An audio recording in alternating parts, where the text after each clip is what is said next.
மிகப்பெரிய அடுக்குமாடி கட்டிடம் அது. சென்னையில் அப்படியொரு அடுக்குமாடி கட்டிடம் காண்பது அத்தனை புதிதல்ல ரமேஷுக்கும். கீழே இருந்து அந்த அடுக்குமாடி கட்டிடத்தின் 3வது மாடியை பார்த்தான்.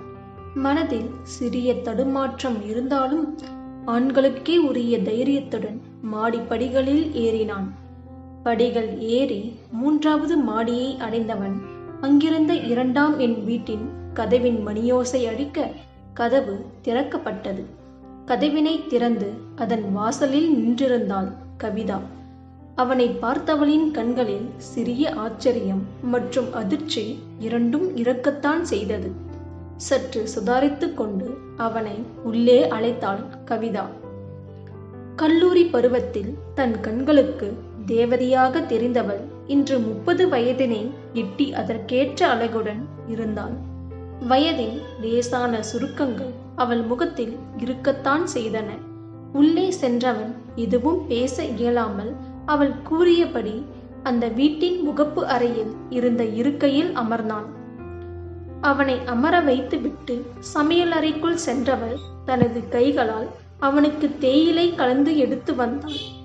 அவனுக்கு காஃபியை விட தேயிலை அருந்த பிடிக்கும் என்பதை அவள் இன்றும் ஞாபகம் வைத்திருந்தாள். அவன் கண்களுக்கு முன்பு அந்த தேயிலை குவளையை நீட்ட ரமேஷின் எண்ணங்கள் சற்று பின்னோக்கி சென்றன.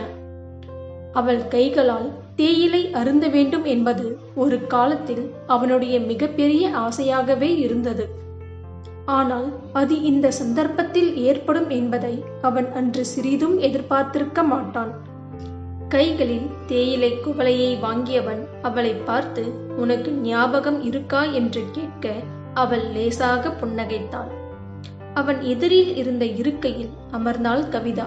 ரமேஷின் கண்கள் அவளை பார்த்த பின் அந்த வீட்டினை சுற்றி பார்த்தது. சுற்றி திரிந்த கண்கள் ஓரிடத்தில் நிலை பெற்று நிற்க அங்கு கவிதா கணவனின் புகைப்படம் சுவற்றில் மாட்டப்பட்டு அதற்கு மாலை அணிவிக்கப்பட்டிருந்தது. அங்கு நிலை பெற்று நின்ற அவனது கண்களை அவளும் கவனிக்க தவறவில்லை. பல நாட்கள் பழகிய முகம் என்றாலும் இன்று பார்த்தவுடன் பேச இருவருக்கும் தோன்றவில்லை. அத்தனை அமைதி இருவருக்குள்ளும். அன்றைய நாட்களில் பட்டுப்பாவாடை தாவணி அணிந்து தலை நிறைய பூசூடி கல்லூரி முழுவதும் பட்டாம்பூச்சியாக பறந்து திரிந்தவளின் நெற்றியில் இன்று பொட்டு இல்லை. தலையில் பூசூட்டும் நிலையில் அவள் இல்லை. ஆனாலும் அவள் முகத்தில் அதே புன்னகை இருந்தது. அவனை அன்றைய தினங்களில் மயக்கிய அதே புன்னகை. அதனை பார்த்து இன்று அவனது கண்களில் கண்ணீர் துளிகளும் அரும்பத் தொடங்கியது. அவனால் எதுவும் பேச இயலவில்லை என்று அறிந்தவள் அவளாகவே பேச ஆரம்பித்தாள்.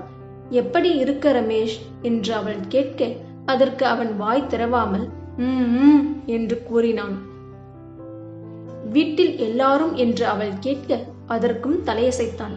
"உனக்கு எப்படி என் வீடு தெரியும்?" என்று கேள்வியை தொடுக்க அவன் பிரியா கிட்ட கேட்டேன் என்று பதில் கூறினான். தேயிலையை அருந்தியவன் அந்த குவளையை கீழே வைக்க முயல வேகமாக எழுந்து அதனை தனது கையில் வாங்கினாள் கவிதா. மீண்டும் அவனை பார்த்து புன்னகைத்து விட்டு குவளையை எடுத்துக்கொண்டு சமையலறையின் உள்ளே சென்றாள்.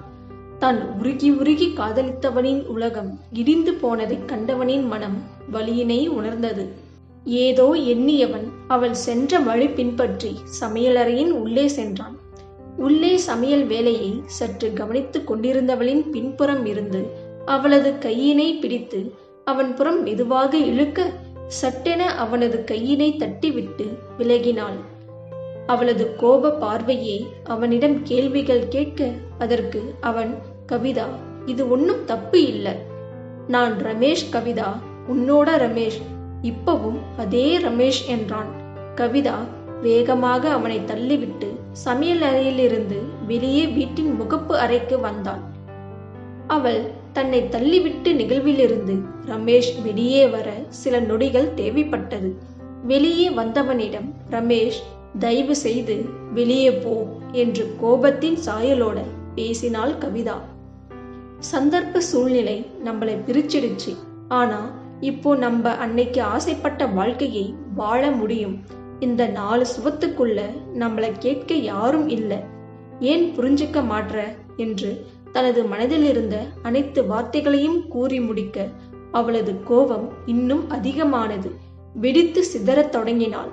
இதுக்காகத்தான் என்னை பார்க்க வந்தியா? உன்னை காதலித்தேன்னு நினைக்கும் போது எனக்கு கேவலமாக இருக்கு ரமேஷ் என்று கத்த அவனது பதில் இப்பொழுதும் அமைதியாகத்தான் வந்தன. கவிதா, இந்த உலகத்துல ஒரு பொண்ணு தனியா இருக்க முடியாது.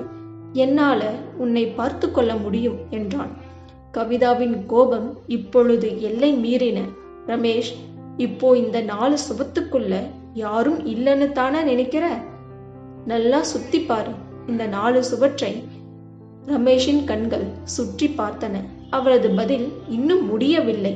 நல்லா பாரு, இந்த 4 சுவத்துக்குள்ள தான் உன்னை நம்பி உன் கையை பிடித்த, உனக்காக ஊர்ல காத்திருக்கிற உன் மனைவியோட நம்பிக்கை இருக்கு.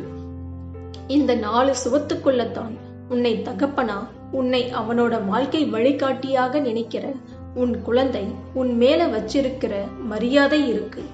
இந்த 4 சுவத்துக்குள்ளத்தான் என் குடும்ப மரியாதை இருக்கு. இந்த 4 சுவத்துக்குள்ளத்தான் இறந்து போன என் கணவனோட மரியாதை இருக்கு. இந்த 4 சுவத்துக்குள்ளத்தான் பள்ளிக்கூடத்துக்கு போன என் 4 வயசு பையனோட எதிர்காலம் இருக்கு. இந்த 4 சுவத்துக்குள்ள இருக்கிற வாழ்க்கையில்தான் என் பெண்மையோட மகத்துவமே இருக்கு என்று அவள் கோபத்தில் தழல் நெருப்பாய் கொந்தளிக்க, அவளது பதிலை கேட்டு அமைதியாக அந்த வீட்டினை விட்டு வெளியேறினான் ரமேஷ். அவள் சென்ற பின்பு கவிதா சற்று அமைதியடைந்தாள். உண்மையில் அந்த 4 சுவற்றுக்குள் தான் நமது நாட்டின் கலாச்சாரமே இருக்கிறது. யாரும் இல்லாத நேரம் கூட தன்னையும் கலங்கப்படுத்தாமல், தனது குடும்ப மரியாதையும் கலங்கப்படுத்தாமல், நம் பாரம்பரியத்தினையும் கலங்கப்படுத்தாமல் தாய்மையை போற்றும் ஒவ்வொரு பெண்ணும் இந்திய தாயின் சிங்க பெண்களே.